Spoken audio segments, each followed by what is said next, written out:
Hi കൂട്ടുകാരെ, പുതിയൊരു വീഡിയോയിലേക്ക് എല്ലാവർക്കും സ്വാഗതം. അങ്ങനെ അനുപമ ഇന്ദ്രനോട് സത്യൻ അവിടെ ഉണ്ടെന്ന് സത്യം പറഞ്ഞിട്ട് ഇന്ദ്രൻ പോവാനൊരുങ്ങുമ്പോൾ ഇന്ദ്രേട്ട ഒരു കാര്യം കൂടി പറയട്ടെ, എന്താടോ എന്ന് ഇന്ദ്രൻ ചോദിച്ചുടൻ തന്നെ പറയാണ്, അതെ മഞ്ചാടിയുടെ നിശ്ചയം ഗോകുലുമായുള്ള നിശ്ചയം ഉറപ്പിച്ചിരിക്കുന്നു. ഇത് ഇന്ദ്രേട്ടനെ ഞാൻ അറിയിക്കാൻ കരുതിയിരുന്നു എന്നാൽ മറന്നുപോയി എന്ന് പറയട്ടെ. അപ്പം ഇന്ദ്രൻ പറയാൻ ഞാനത് അറിഞ്ഞിരുന്നു, നല്ല കാര്യം. ആഹാ, എന്നത്തേക്കാണ് ഉറപ്പിച്ചിട്ടുള്ളതെന്ന് ചോദിക്കുമ്പോൾ ഞാൻ ഇന്ദ്രേട്ടനെ അറിയിച്ചു എന്ന് മാത്രം. എന്നത്തേക്കാണ് ഉറപ്പിച്ച് എന്ന കാര്യങ്ങളുടെ ആ ചടങ്ങുകളൊക്കെ അച്ഛൻ തന്നെ നേരിട്ട് പറയും, അതല്ലേ അതിൻ്റെ മര്യാദ.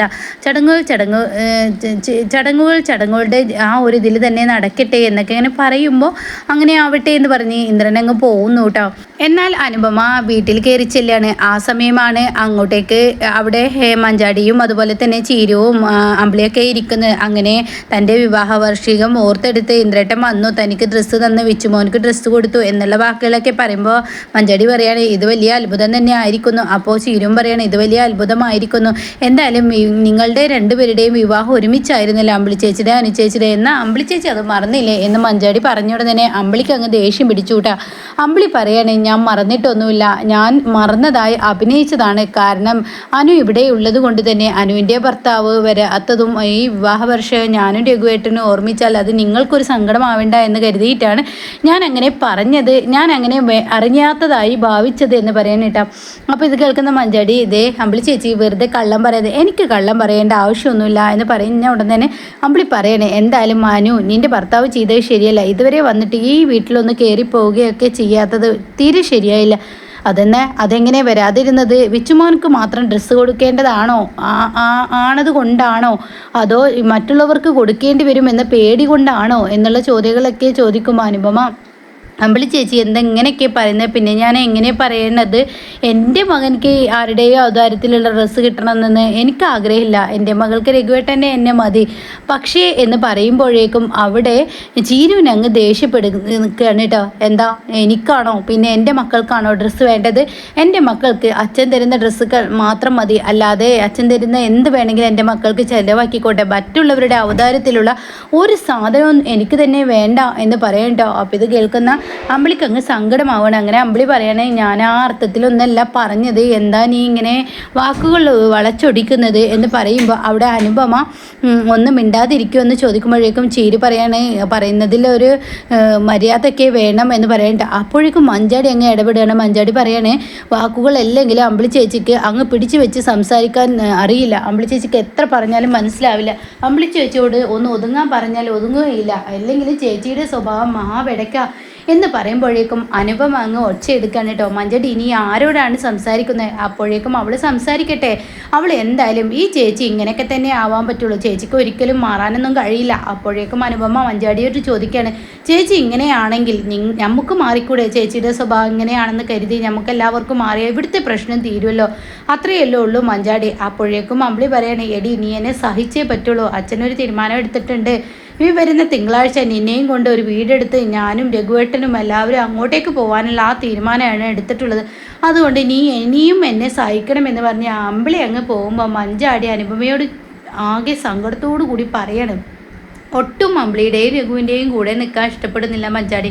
അങ്ങനെ മഞ്ചാടി പറയണേ, എന്തിനാണ് അച്ഛൻ എന്നെ ഹോസ്റ്റലിൽ നിർത്താമെന്ന് പറഞ്ഞിട്ട് ഗോകുലേട്ടൻ ഹോസ്റ്റലിൽ എടുത്തു തരാമെന്നും പറഞ്ഞിട്ട് എന്നെ ഇനിയിപ്പോൾ എന്തിനാണ് നിർത്തുന്നത്? അതെന്താ അച്ഛന് ശരിയെന്ന തീരുമാനം എടുക്കാൻ പറ്റില്ല മഞ്ചാടി. അച്ഛനിപ്പോൾ ഇതായിരിക്കും ശരിയെന്ന് തോന്നിയിട്ടുണ്ടാവുക, അതുകൊണ്ടായിരിക്കും അച്ഛൻ ഈ തീരുമാനം എടുത്തിട്ടുണ്ടാവുക എന്ന് തിരിച്ചും പറയുന്നു കേട്ടോ. അങ്ങനെ പിന്നീട് ഈ സമയം പിന്നീട് കാണിക്കുന്നത് ഇങ്ങനെ ഹർഷയും സുശീലയും തമ്മിൽ സംസാരിക്കുകയാണ്. അങ്ങനെ ഹർഷയോട് സുശീല പറയുകയാണ്, നീ ഭയങ്കര ബുദ്ധിമതി തന്നെ, എന്നാൽ ഇത്രയും വലിയൊരു പ്ലാന് നടത്താൻ എന്നെക്കൊണ്ട് ഒരിക്കലും കഴിയുമെന്ന് ഞാൻ പ്രതീക്ഷിച്ചില്ല. അപ്പോൾ ഹർഷ പറയുകയാണ്, എൻ്റെ പേടി അതല്ല, ആ സമയത്ത് ഇന്ദ്രനും കൂടി ഉണ്ടാവണമായിരുന്നു, എന്നാലേ ഇന്ദ്രൻ്റെ മനസ്സ് തകർന്നിരുന്നത്, ഇന്ദ്രൻ ഇല്ലാതിരുന്നത് ശരിയായില്ല. അപ്പോഴേക്കും സുശീല പറയാണ്, വാനമ തന്നെ മതി, അവൻ ശരിക്കും ഇന്ദ്രൻ്റെ ചെവിയിൽ എത്തിച്ചു കൊടുക്കും. അപ്പോൾ തന്നെ വാനമ പറഞ്ഞു, ഇനി നിൻ്റെ മകൻ വഴിവിട്ട ബന്ധത്തിന് പോയിട്ടുണ്ടോ എന്ന് തന്നെ പറഞ്ഞു. അതുകൊണ്ട് ഹർഷ നിൻ്റെ ബുദ്ധി അപാരം തന്നെ. എന്തായാലും അറിയേണ്ടവരൊക്കെ ഇനി ഭാനുമയിലൂടെ അറിഞ്ഞോളും എന്ന് സുശീല പറയണം. അപ്പോൾ അത് കേൾക്കുന്ന ഹർഷയ്ക്ക് ഒരുപാട് സന്തോഷമാവാണ്. അങ്ങനെ അനുപമയുടെ ചെവിയിലെത്തണം, അതാണ് ആവശ്യം എന്ന് പറയാണ് കേട്ടോ ഹർഷ. അപ്പോൾ അത് കേൾക്കുന്ന സുശീല പറയാണ്, ഞാനൊരു കാര്യം പറയട്ടെ, ഇനി അനുപമയുടെ ചെവിയിലെത്തണേ എന്ന് പറയുന്നു. എന്നാൽ ഇനി ഇത് രവിയുടെ ചെവിയിലെത്തിയാൽ നിൻ്റെ ജീവിതത്തെ ബാധിക്കില്ല, അവൻ ചോദ്യം ചോദിക്കില്ല എന്ന് പറയുമ്പോൾ രവിയേട്ടനെ ഒതുക്കാനൊക്കെ എനിക്ക് നന്നായി അറിയാം. അപ്പോൾ സത്യത്തിൽ ഇത് കള്ളമാണെന്ന് നീ രവിയുടെ മുന്നിൽ പറയാനാണോ നീ ഉദ്ദേശിക്കുന്നതെന്ന് പറയുമ്പോൾ സുശീലയോട് പറയാണ്, അല്ല ഇത് സത്യം തന്നെ ആണ് ആൻറ്റി വിചാരിക്കുന്നത് പോലെ നുണയെന്നല്ല ഞാൻ പറയുന്നത്. ഇതിനുള്ള സാഹചര്യം ഒരുക്കി തന്നതും ആൻറ്റിയാണ്. എൻ്റെ മകൻ ഇങ്ങനെ ഒരു തെറ്റ് ചെയ്യുമോ? പിന്നെ ഞാനാണ് ഒരുക്കി തന്നതെന്ന് എന്താ ഹർഷി പറയുന്നത്? സോനയുടെ വീട്ടിൽ വെച്ച് അന്ന് 24 കോടിയുടെ ഒരു പ്രശ്നം വന്നപ്പോൾ എന്നെയും ഇന്ദ്രനെയും തനിച്ചാക്കി ആൻറ്റി പോയത് ഓർക്കുന്നോ? അന്ന് ഞാനാണ് അന്ന് അവിടെ ഈ ഒരു സമയം ആൻറ്റിയുടെ മകൻ എന്നിലേക്ക് എത്തിച്ചതും പിന്നെ ആവശ്യം എൻ്റേതായതുകൊണ്ട് തന്നെ ഇന്ദ്രനൊരു ബന്ധം വഴിപിഴിച്ച് വന്നതുമല്ല, ഇന്ദ്രൻ ഇന്ന് ഞാൻ നേടിയെടുത്തതാണ് എന്നൊക്കെ ഇങ്ങനെ പറയണ്ടോ. അപ്പോൾ അത് കേൾക്കുന്നത് സുശീലൊന്നും ആകെ പതറാണ്. ഈശ്വര, തൻ്റെ കുടുംബം തകർക്കുന്ന ഒരു ആയുധവുമായാണല്ലോ വന്നിരിക്കുന്നത്. എന്നാലും വേണ്ടില്ല, അനുപമയും ഇന്ദ്രനും ഒന്നിക്കാൻ പാടില്ല എന്നൊരു ചിന്താഗതി വരികയാണ് കേട്ടാ. അങ്ങനെ സുശീല തകർന്നിങ്ങനെ ഇരിക്കുകയാണ്. എന്നാൽ ഈ സമയം ഭാനുമ വന്ന് സോനയോടും ശ്യാമിനോടും കാര്യങ്ങളൊക്കെ പറയാണ്. അപ്പോൾ സോന പറയണേ, വല്ല ജ്യോത്സ്യന്മാരുടെയും വാക്ക് കേട്ട് ഭാനുമ ഇങ്ങനെയുള്ള വാക്കുകൾ, അറമ്പറ്റുന്ന വാക്കുകൾ പറയല്ലോ, ഒന്ന് നിർത്തിക്ക്, കേൾക്കുമ്പോൾ തന്നെ തൊലിയൂരി പോകുന്നു. അപ്പോൾ ശ്യാമ പറയണേ, ജ്യോത്സ്യന്മാരൊക്കെ എങ്ങനെ അവരുടെ വാക്കുകളൊക്കെ അച്ചട്ട എന്ന് ഭാനുമ പറയല്ലേ, അതൊക്കെ വിട്ടേക്ക്. അപ്പോൾ പ്രശസ്ത ജ്യോത്സ്യൻ തന്നെയല്ലേ എല്ലാവരും അയാളെക്കുറിച്ച് നല്ലതല്ലേ പറയുന്നത്. അപ്പോൾ ഇങ്ങനെയൊക്കെ ആവുമ്പോൾ എന്ന് പറയുമ്പോൾ അവിടെ അതൊന്നും ഇല്ല എന്ന് പറയാൻ കേട്ടോ. എന്നിട്ട് ശ്യാമ ചോദിക്കുക, അല്ല സുശീലാൻറ്റി പിന്നീട് എങ്ങോട്ടാണ് പോയത്? സുശീലാൻറ്റി എന്താ പ്രതികരിച്ചത്? അതുതന്നെയാണ് എന്നെ അത്ഭുതപ്പെടുത്തിയത്. ജോത്സൻ ഇങ്ങനെയൊക്കെ പറയുമ്പോഴും സുശീലാൻറ്റിക്ക് വലിയൊരു കൂസലൊന്നുമില്ല. സുശീലാൻറ്റി ഒന്നും മിണ്ടാതെ അവിടെ നിന്ന് ഇറങ്ങിപ്പോയി എന്ന് പറയുമ്പോൾ സോന ചോദിക്കുകയാണ്, ഭാനുമയോടല്ലേ ചോദിച്ചത് എങ്ങോട്ടാണ് പോയത്? അതൊരു പക്ഷേ ഹർഷയുടെ വീട്ടിലോട്ടായിരിക്കും, അവൾക്ക് ആരെ കാണാനുണ്ട് എന്ന് പറയുമ്പോൾ സോനയുടെ ഉള്ളൊന്ന് പുകഞ്ഞു കേട്ടോ. അങ്ങനെ സോന പറയാണ്, ഹർഷയുടെ വീട്ടിലോ? എന്നാൽ പേടിക്കേണ്ടതുണ്ട് എന്ന് പറയണേ. അത് കേൾക്കുന്ന ശ്യാമ പറയണേ, എന്ത് പേടിക്കണം? ഒരു പക്ഷേ ഇനിയിപ്പോൾ ജോത്സ്യം പറഞ്ഞ വാക്കുകൾ ശരിയാണെങ്കിൽ എടോ നീ ഒന്നും മിണ്ടാതിരുന്നേ, വെറുതെ ആവശ്യമില്ലാത്ത ചിന്താഗതി പറഞ്ഞുണ്ടാക്കല്ലേ. ഇപ്പോൾ എനിക്കിതിൻ്റെ കാര്യം മനസ്സിലായി. ആ ജോത്സ്യനെ കൊണ്ട് ഹർഷയും അതുപോലെ നിൻ്റെ അമ്മയും കൂടി പറഞ്ഞുണ്ടാക്കിയതാണ്. അതിനെ ഭാനുമയെ ഇന്ദ്രനേട്ടനെയും കരുക്കളാക്കാൻ നീക്കിയതാണ്. പക്ഷേ ഇന്ദ്രേട്ടൻ അതിൽ വീണില്ല. ഇതിൻ്റെ അർത്ഥം എന്തെന്ന് വെച്ചാൽ അനുപമയെ ഇന്ദ്രേട്ടനെയും എന്നേക്കുമായി പിരിക്കണം. അതിനുള്ള കളികളാണ് ഈ കളിക്കുന്നതെന്ന് പറയുമ്പോൾ സോന കുറച്ച് നേരം ആലോചിച്ചെന്ന് പറയാണ്, അങ്ങനെ ഒന്നല്ല ശ്യാമേട്ടാ, അത് പറയുന്നത് പോലെ ഒന്നല്ല. 7 മാസം കഴിഞ്ഞ് ആ കുഞ്ഞ് ഭൂമിയിലോട്ട് വരുമെന്ന് പറഞ്ഞിട്ടുണ്ടെങ്കിൽ അത് ഇന്ദ്രേട്ടൻ്റെ കുഞ്ഞ് തന്നെ ആയിരിക്കും. അതെന്താ നീ അങ്ങനെ പറയുന്നത്? അല്ല, എൻ്റെ വീട്ടിൽ അന്ന് ഞാൻ ആ വാടക വീട്ടിൽ താമസിക്കുന്ന സമയത്ത് അമ്മയും ഇന്ദ്രേട്ടനും ഒരൊറ്റ കൈയായിരുന്നല്ലോ. അമ്മ പറഞ്ഞ വാക്കുകൾക്ക് മുന്നോ പിന്നോ നോക്കാതെ ഇന്ദ്രേട്ടൻ തീരുമാനമെടുക്കുന്ന ഒരു വ്യക്തിയുമാണല്ലോ.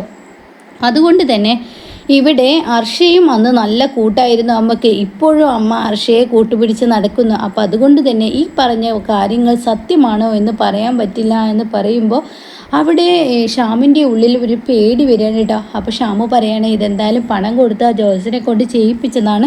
ഇത് ഇനി അധികം കുത്തിപ്പൊന്തിക്കാതിരിക്കുകയാണ് നല്ലത്. കുത്തിപ്പൊന്തിച്ചാൽ പലതും നടക്കും എന്ന് പറയണം കേട്ടോ. എന്നാൽ ഈ സമയം ഇന്ദ്രനാണെങ്കിലോ ഇങ്ങനെ ദാസിൻ്റെ വീട്ടിൽ പോയിരിക്കുകയാണ്. അപ്പോൾ വിജയൻ പുറത്തോട്ട് വരുന്നു. എന്താ ഇന്ദ്ര വന്നത്? എനിക്ക് ദാസങ്ങളിനെ ഒന്ന് ദാസാറിനെ ഒന്ന് കാണണം. അതിനെന്താ അകത്തോട്ട് പോരൂ എന്ന് പറഞ്ഞ് അകത്തോട്ട് വിളിക്കുകയാണ്. അപ്പോൾ ദാസ് ചോദിക്കും, എന്തിനാ നീ വന്നത്? എനിക്കെൻ്റെ അനിയനെ കാണണം. അനിയനെയോ? ഏതനിയൻ? എൻ്റെ സത്യനെ. അതെന്തിനാ നീ കാണുന്നത്? നീ വേണ്ടെന്ന് പറഞ്ഞൊരു പട്ടിയെ പോലെ അടിച്ചിറക്കി. അവൻ നിനക്കെന്തിനാ? നീ കാണേണ്ട ആവശ്യമില്ല. അപ്പോൾ സത്യൻ ഇത് സൈഡിൽ നിന്ന് കേൾക്കുന്നു. അപ്പോൾ സത്യൻ ഇങ്ങനെ ചിന്തിക്കുകയാണ്, എൻ്റെ പിടിവിട്ട് പോവല്ലേ ഈശ്വര, എനിക്കെൻ്റെ ഏട്ടൻ്റെ മുന്നിൽ പിടിച്ചു നിൽക്കാൻ തന്നെ കഴിയണം. ഈ ലെവലിൽ പോയാലാണ് ഏട്ടനൊന്ന് ഒതുങ്ങുകയുള്ളൂ. അപ്പോഴേക്കും ഇന്ദ്രൻ പറയാണ് ദാസിനോട്, എനിക്കെൻ്റെ അനിയനോട് മാപ്പ് പറയണം. ഞാനൊന്ന് അടിച്ചു എന്ന് വെച്ച് അവൻ എന്നോട് ഇങ്ങനെ പിണങ്ങി നാടുവിടേണ്ട ആവശ്യമൊന്നുമില്ല. പെട്ടെന്നുള്ള ആ ചൂടിൽ ഞാൻ അവനെ അടിച്ചുപോയി. അതിൽ എനിക്ക് തന്നെ കുറ്റബോധമുണ്ട്. അവനിവിടെ ഉണ്ടെന്നറിഞ്ഞപ്പോൾ എനിക്ക് ഒരുപാട് സമാധാനമായി. അപ്പോഴേക്കും സത്യൻ മുന്നിലോട്ട് വരുന്നു. അങ്ങനെ ഇന്ദ്രൻ സത്യനെ കെട്ടിപ്പിടിക്കുന്നു. അപ്പോൾ സത്യൻ പറയാണ്, എന്നെ പിടിക്കണ്ട. എന്താണ് മോനെ നീ ഇങ്ങനെ പറയുന്നത്? നിന്നെ വളർത്തിയ കൈകളല്ലേ ഇത്. ഈ കൈ കൊണ്ട് നിന്നെ അടിച്ചെന്ന് വെച്ച് നീ എന്നോട് പിണങ്ങുക ചെയ്യേണ്ടത്? അതുതന്നെയാണ് എൻ്റെ സങ്കടം. വളർത്തിയ കൈ കൊണ്ട് എൻ്റെ അമ്മയും എൻ്റെ ഏട്ടനും എന്നെ അടിച്ച് പുറത്ത് ആക്കുകയാണെങ്കിൽ നിങ്ങൾക്ക് എന്നെ ഇഷ്ടമല്ല എന്ന് ഞാൻ മനസ്സിലാക്കണം. വീണ്ടും വീണ്ടും ഞാൻ നിങ്ങളുടെ പിറകെ കൂടാതിരിക്കുകയാണ് നല്ലത്. അങ്ങനെയൊന്നും പറയല്ല മോനെ ഇനി എന്നോട്. അങ്ങനെ എനിക്ക് പറയാൻ കഴിയുള്ളൂ എന്ന് സത്യനും പറയുന്നു കേട്ടോ. അപ്പോൾ ഈ സമയം ഉടൻ തന്നെ എന്താടാ നീ വിട്ടേക്ക്, നീ എൻ്റെ കൂടെ വരുമോ, വാ നമുക്ക് ഈ വാശിയും വൈരാഗ്യമൊക്കെ മാറ്റാം, നിൻ്റെ ദേഷ്യമൊക്കെ വിട്, നീ എൻ്റെ കൂടെ വരുമോ എന്ന് ചോദിക്കുമ്പോൾ ഞാൻ വരില്ല, ഞാൻ അവിടെ വന്നാലും അമ്മ ഇത് തന്നെ ആവർത്തിക്കും. എടാ അമ്മയുടെ സ്വഭാവം പഴയതുപോലെയൊന്നുമല്ല, അമ്മയുടെ സ്വഭാവത്തിനെല്ലാം മാറ്റം വന്നിരിക്കുന്നു, നമ്മുടെ അമ്മ ആകെ മാറി മറിഞ്ഞിട്ടുണ്ട്. ഇത് കേട്ട സത്യം പറയാണ്, നമ്മുടെ അമ്മ മാറി മറിയേ, എന്താ പറയുന്നത്, നമ്മുടെ അമ്മയുടെ മനസ്സ് മാറിയേ, നമ്മുടെ അമ്മയുടെ സ്വഭാവം മാറിയേ, അതൊരിക്കലും സംഭവിക്കാത്ത കാര്യമാണ്. അങ്ങനെ മാറണമെന്നുണ്ടെങ്കിൽ ഇന്ദ്രേട്ടൻ അമ്മയെ എന്നേക്കുമായി ഒഴിവാക്കണം, അല്ലാതെ അമ്മയുടെ സ്വഭാവത്തിൽ ആര് എങ്ങനെ വിചാരിച്ചാലും ഇനിയും മാറ്റം വരില്ല, ആ വീട്ടിൽ ഇനിയും പ്രശ്നങ്ങൾ ഉണ്ടാക്കുമെന്ന് പറയാൻ കേട്ടോ.